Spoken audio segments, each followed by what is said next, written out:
Today we are going to make some paper airplanes while learning about some of the forces that affect their flight. The supplies you'll need for this activity are listed below. We'll begin by creating paper airplanes made of paper. We will be comparing the flight of a paper airplane with the flight of airplanes constructed from different materials and with different designs. So you'll want to have some of those different materials on hand. I recommend things like cardstock or newspaper. You'll also need a measuring tape and a pencil to measure and record the flight of your different airplanes. Before we get started, let's learn a little bit about the different forces acting on a paper airplane as it flies. There are four main forces acting on airplanes as they fly. This goes for both paper and regular airplanes. These forces are called gravity, thrust, lift, and drag. A good way to think of forces is something that is pushing or pulling on our airplane. You may already be familiar with one of these forces, the force of gravity, which pulls objects towards the Earth. Airplanes need to counteract this force in order to stay in flight. Another force acting on our airplane is thrust. Thrust is what pushes the airplane through the air. We generate the thrust for our paper airplanes when we throw them, but real airplanes generate thrust through the use of engines. While the airplane is flying through the air is also moving up and under the wings of our airplane. This force is called lift. You may have experienced lift if you've ever flown a kite and felt it being pulled higher and higher into the air. The final force acting on our airplane is drag. As the airplane is moving through the air, there is also air being pushed back against the airplane, creating this drag force. One way you may have experienced this force is if you've ever stuck your hand out the window of a car as it's moving. If you've held your hand with your palm facing the front of the car, you've probably felt all of the air pushing back against your hand.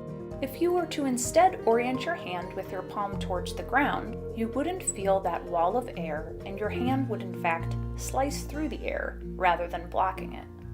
We'll want our airplanes to do the same thing. These forces are all acting simultaneously as our airplane flies through the air. Today we'll explore how these forces affect the flight of our paper airplanes. We'll start by making a classic airplane out of paper as shown here. First, crease the paper in half lengthwise. Make sure all your creases are sharp and run them over with a fingernail if needed.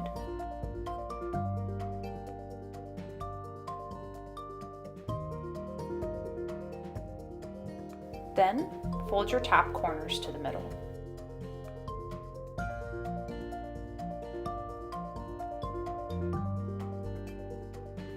Our next step is to fold the sides into the middle.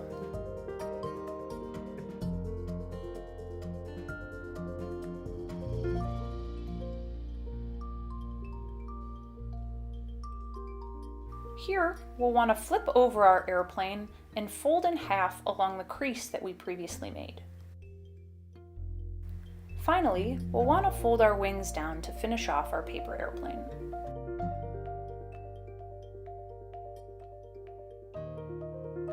Now you have a classic paper airplane. Here's some further instructions in case you wanted another look.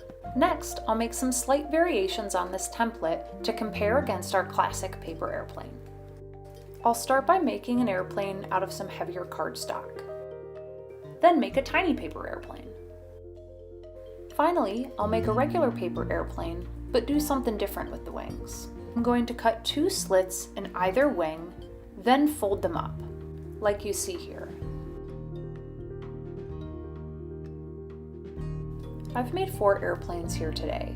A classic airplane, an airplane with cut wings, a cardstock airplane, and a tiny airplane. The classic airplane is the airplane without any modifications.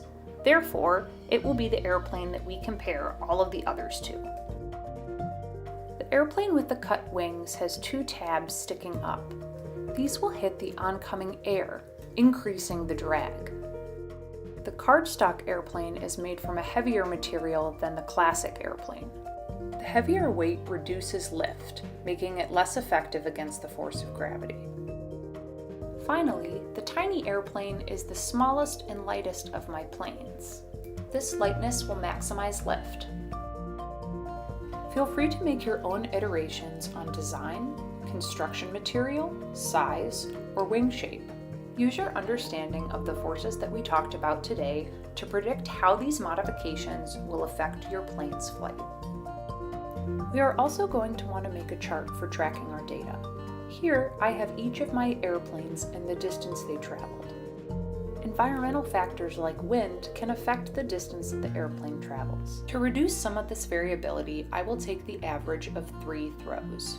Then, I can compare the average distance traveled across the different paper airplanes. Then I can see how these modifications affected the flight of the airplane. Let's fly some planes. As we investigate how forces like drag and lift affect the flight of our airplanes, it's important that we make sure that we aren't also changing thrust. Remember, for paper airplanes, the thrust is generated by us throwing the airplane. This means that you'll want to throw each airplane from the same spot and with the same force each time. First, let's try out our classic paper airplane. After you've thrown your plane, measure the distance traveled and record in your datasheet. Then, throw each of the remaining planes that you've made.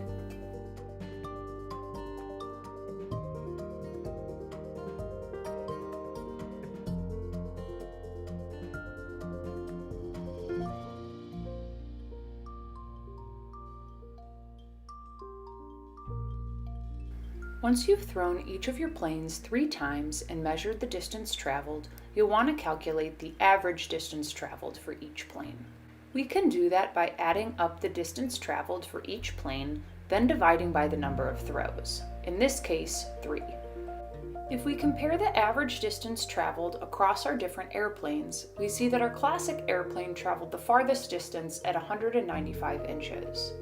If we compare this distance with the distance traveled by the airplane with cut wings, we see that the airplane with cut wings only traveled 148 inches. This airplane may not have traveled as far due to the fact that it had increased drag from the tabs on the wings. Next, if we compare our classic airplane with our cardstock airplane, we see that our cardstock airplane traveled 169 inches. Remember that our cardstock airplane was made from a heavier material than our classic paper airplane. Our cardboard airplane therefore had less lift, making it travel a smaller distance. Finally, let's look at our small airplane. Our small airplane used the same material and the same design as our classic airplane, but was just about half the size. We see that the small airplane traveled almost as far as our classic airplane at 191 inches. The lightness of this airplane maximized lift. However, I noticed as I was throwing this airplane that it tended to float a bit in the breeze, and tended not to travel as straight or as far. In this case, too much lift actually impeded the flight of my airplane. The fun doesn't have to stop there. Try measuring different types of data. Instead of measuring how far your airplane traveled, maybe try seeing how long your airplanes stay aloft or in the air, or see which of your airplanes travels the fastest. You can also try making some targets to see if you can fly your airplanes into them, or even fold a completely different style of airplane. Check out the website shown here for some interesting new styles of plane to fold. What will you fly?